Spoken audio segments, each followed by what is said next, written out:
What's going on YouTube? AlphaProMega here, and I'm very excited to introduce you to my brand new show, AlphaProMega. AlphaProMega is going to focus on interviewing entrepreneurs who have successfully navigated the difficult terrain of entrepreneurship to bring you the answers to your questions and help you along the way by educating you on how to succeed in the world of entrepreneurship around the globe. Stay tuned.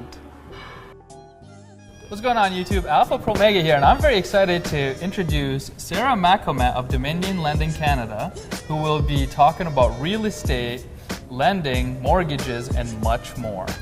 I'll just talk a little bit about myself first to start with. So I have been a mortgage broker for over 10 years, but I'm also a broker owner, which means I own a mortgage brokerage, and we really have one of the best teams in the country that we're blessed to work with. And we have incredible relationships with our lenders and our banks, our credit unions, so we're grateful for that. That's what we do on a daily basis. For our viewers who may be interested in buying a home, for example, what are some of the tips that you can actually give them to make that happen and help them achieve their dreams? Sure. So if you're looking to buy a home in Canada, I mean, yes, the best way to do it is probably to get pre-approved. And then I'll go with the real estate agent to look for a home. I do think working with a real estate agent is still such a great idea. They are the experts in the field.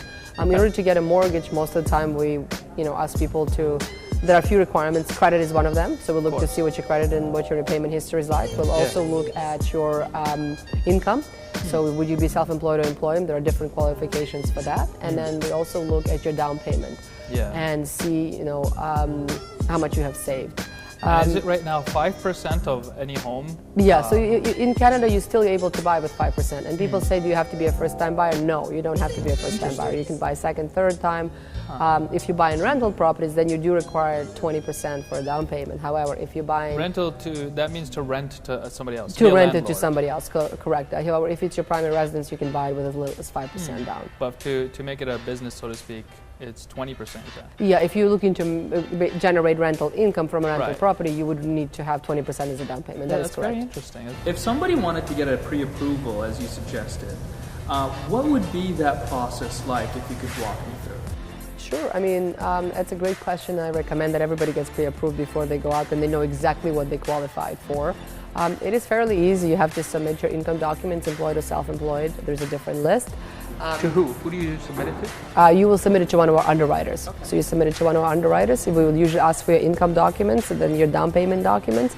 And then we will pull your credit bureau to show us what your credit is like through Equifax or TransUnion. Okay. And that gives us, an idea, what do you qualify for. And usually we're quite quick, I'd say that, 24 hours or so we come back with an answer and let you know that you're pre-approved, and now you have a peace of mind and you can go ahead and start home shopping.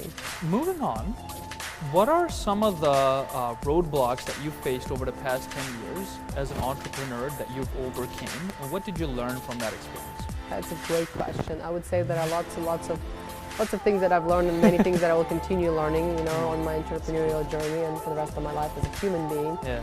But I think it's to have probably a thick skin and continue working hard. It is really important, you understand that today may be a bad day, maybe it didn't go your way, but tomorrow is a different day. So it's not, how many times you win, it's also how many times you lose and get up and continue going as an entrepreneur. Perseverance is so important in the industry. In general, being an entrepreneur and also being self-motivated. I mean, it's a big part of it. There is nobody, you're your own boss. That's right. But for some people it's a great thing, for some people it's a terrible thing.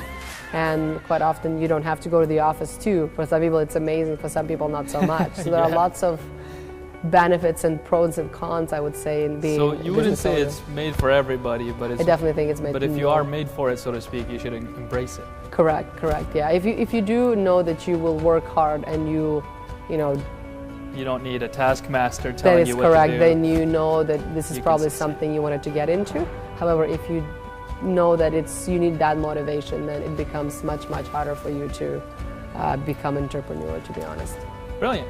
And could you give us maybe one example of the roadblocks you faced and overcame, especially one that you felt was so difficult, so perhaps our viewers could learn something they could apply in their journey?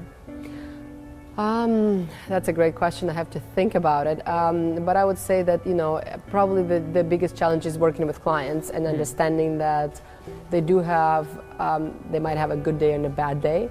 And so you have to work with that. I mean, I have a team of agents, and sometimes they say, well, I don't like to work with this person because they're not the nicest person. I say, right.